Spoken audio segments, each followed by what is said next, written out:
What's up, guys? What's up? You back here with Fleazy, aka Floyd T Barbecue. Man, I've been on the road with these videos, man, so I might as well just keep it going. I'm on the grill, so why not record it? So today I had a taste, man, for some steak. And I went to Walmart. That's usually where I go, even though Walmart's prices are starting to creep up. So I may go back to Food Depot and just get back on those selects. I can make anything taste good. But anyway, I know Walmart has the choice and the prime steaks. They actually have pretty good steaks.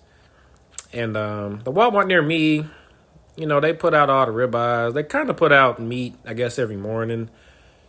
And they normally put out probably about 3 Tomahawk steaks each day. I kind of notice when I go in there because I've been in there in the mornings, and they'll have, like, you know, all the steaks filled up. And usually there'll be about 3, maybe 4 Tomahawk steaks they might do on the weekends.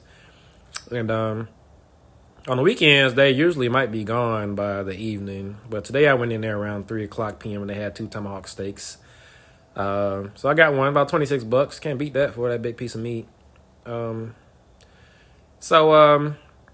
I got my Tomahawk, man, and I'm going to cook it. And I'm going to show you how I do it on my Weber Kettle. It's a Weber Kettle day.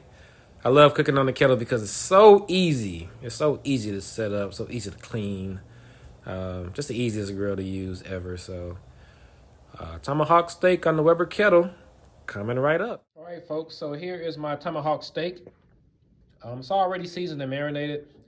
And what I did was I just rubbed both sides down, the entire steak, even the bone, with some Worcestershire sauce. I think that's how you say it. Nobody knows how to say that word. And then I just use McCormick's Montreal steak seasoning. I should have had the bottle over here, but if you've cooked any kind of barbecue, I'm pretty sure you're familiar with McCormick's seasonings. And I just used the Montreal steak seasoning, the one with the 25% less sodium. It's still pretty salty, though. It kind of fools you with that name. So I rubbed down the whole steak with Worcestershire sauce, seasoned both sides with this steak seasoning, and put it in the fridge for an hour. It's now been sitting out for about 30 minutes at room temperature while the Weber Kettle heats up. And right here is going to be my basting butter. And what I have is a bunch of blue bonnet, about 5 cloves of garlic that I smashed and peeled a little bit, and rosemary. So as I put the steak on the grill, I'm also going to put this on the grill next to the steak and let that melt down. And then I'm going to baste the steak periodically with this, and that adds so much flavor to the steak. So that's what we're going to do. And let me go out and show you the grill now. Kettle, guys, a little dirty. So what I did was I just put those coals, all the coals to one side. I had a few B&B coals left, those big gigantic ones, and then the other ones are Kroger coals, store brand. So I put all the coals in one pile, just something big enough so that the whole steak can be over the flame. I put 3 fire starter cubes in there, one over here, one in the middle, and one right there, so it'll spread to all the coals. And I just lit those, and of course they've taken about 30-35 minutes to heat up, but we're just about there. So I'm gonna put the lid back on, let the grill heat up a little bit more, and then it'll be time for the steak. All right, guys, so here's our setup. So I have the Tomahawk steak on here. The grill is now up to temp. Here's our Tomahawk steak. I have it probed. It's currently at 48 degrees. And here's our basting mix.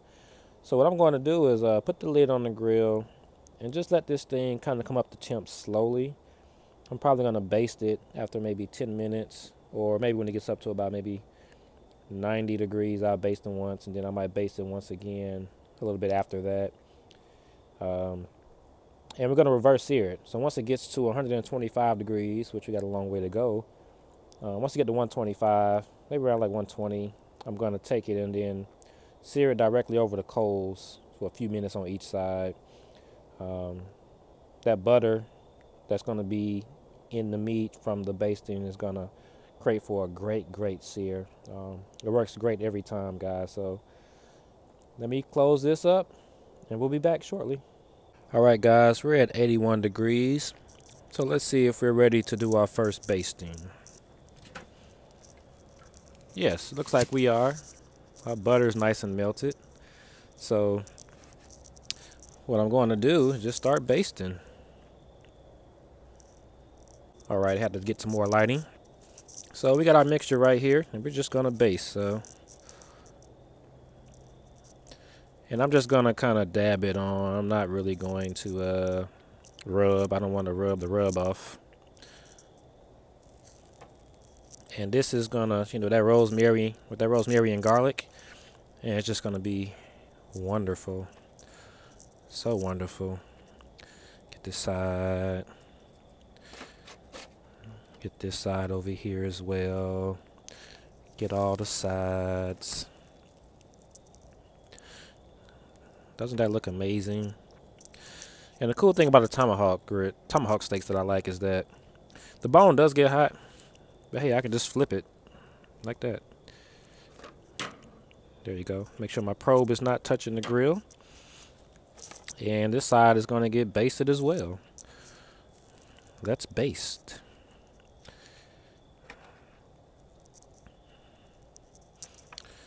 And I'm doing this on a Tuesday night, by the way, guys. You know I love my grill.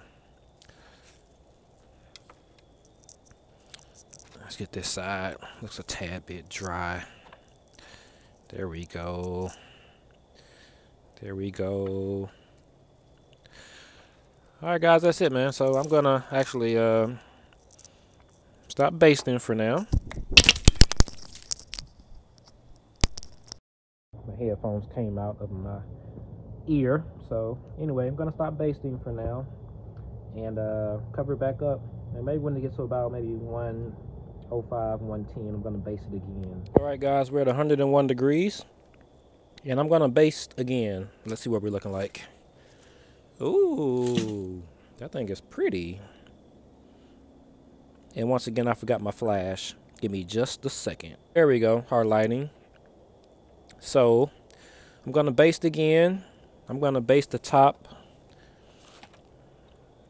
I think I could just work on the top now instead of basting the sides. So anyway, here's our garlic butter. Butter's really good and melted. Blue Bonnet, I'm sorry. It's not real butter. I know some bougie people want to use real butter, but this does the job for me. So, but you can't tell me this steak does not look great. You can't tell me it does not look great. So I'm gonna flip it and do the other side, guys. And I'm gonna not gonna show that. I'm just gonna flip it and do the other side, and then when it's time to sear.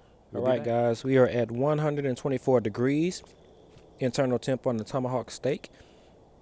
And it's probably going to get to 125, so I'm going to start searing it now. Some people like their steaks like medium rare, so this is when they will probably take them off because it's going to probably carry over if you take it in and rest to about 130.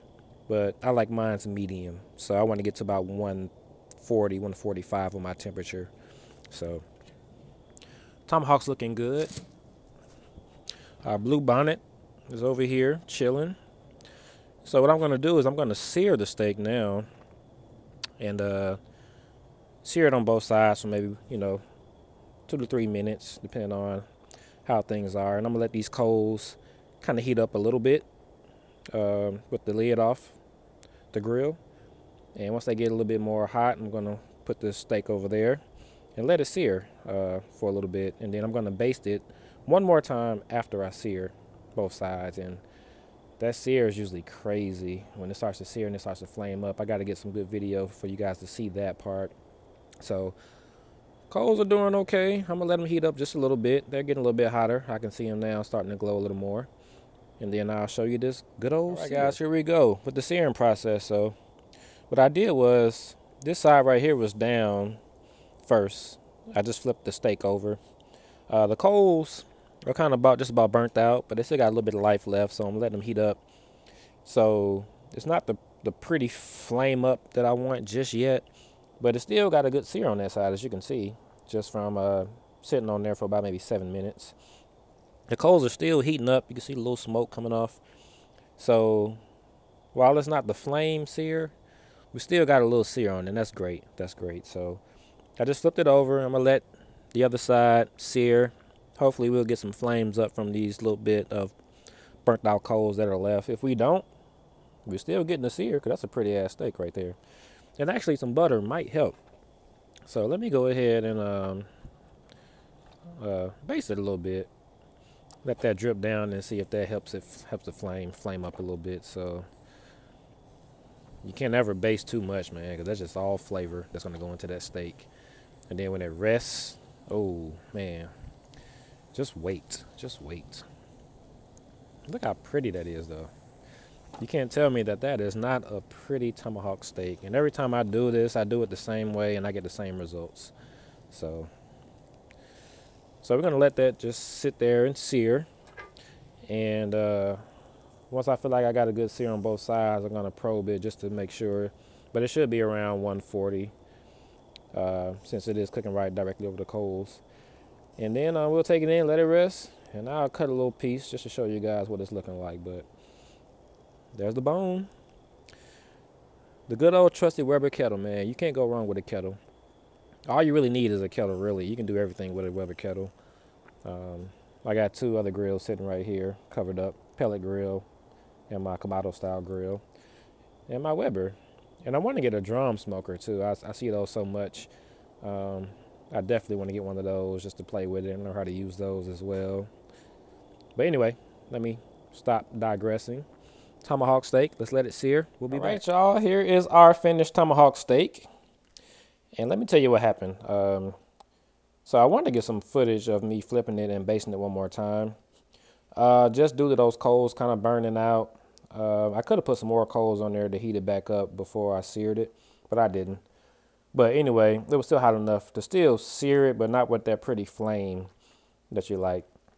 So anyway, I probed it, and it sat on both sides for about 7 minutes, sear time. And I probed it, and it was pushing 145, so I went ahead and took it off. I basted it one more time, as you can see, and took it off. And it's looking amazing, amazing. So what I'm going to do is tin it with some foil, let it rest for about 10 to 15 minutes. And then I'll cut it just to show you guys what it looks like. But hey, man, this thing is good, and I can't wait to eat it. I'll be back. All right, guys, so our steak has rested for about 20 minutes. And you see the juice that ran out? Yeah. I'm going to try to cut this with one hand and see if I can cut it to show you the inside. If not, I'll just cut it and re-record. So let's give it a try. Cut off that little fat. See a little bit of the meat. Let's try to get a nice little cut right here. If I can do it. I'm making it work. I'm making it work. I'm making it work. There we go. Nice little medium. Perfect. Perfect. Perfect. Perfect. Check out that. That's a good looking steak, guys. So let's sample a piece. All right, guys. Man, that steak looks good. So I got my little piece right here. It has a little bit of fat on it. Well, a lot of fat, but it's a little bit of meat. And I got to sample this. I got to sample it. So let's see what we're looking like.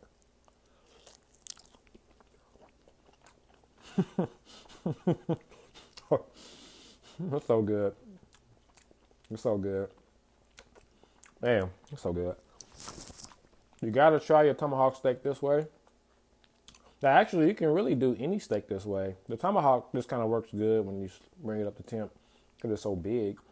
But I do this with T-bones or ribeyes if they're kind of thick. I let them come up to temp. Of course, they come up to temp a little bit faster than this big tomahawk. But let them come up to temp and then sear them. You can baste them too.